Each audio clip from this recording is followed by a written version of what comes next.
नमस्कार. आज आपण बनवणार आहोत बेसनाचे धिरडे. काही जागी त्याला बेसनपोळी म्हणतात.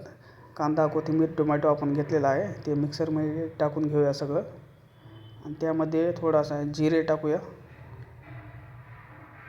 आणि थोडं मीठ टाकूया आणि ते बारीक करून घेऊया. हे बारीक झालेलं आहे. त्याबाद 1 वाटी बेसन, अर्धी वाटी ज्वारीचं पीठ, 2 वाटी गव्हाचं पीठ, त्याच्यामध्ये ते बारीक केलेले पेस्ट टाकूया. त्यामध्ये हळद, चटणी आणि मीठ हे टाकलेलं आहे आपण. त्याच्यामध्ये पाणी टाकून त्याला कालवून घेऊया. हे बारीक पातळ बेसन झालेलं आहे. तेलाला तडका मारून टाकलेला आहे बेसनामध्ये. आता तव्यावर आपण बेसन टाकून तयार करूया. आता बेसन तव्यावर टाकलेलं आहे. गरम तवा आहे छान.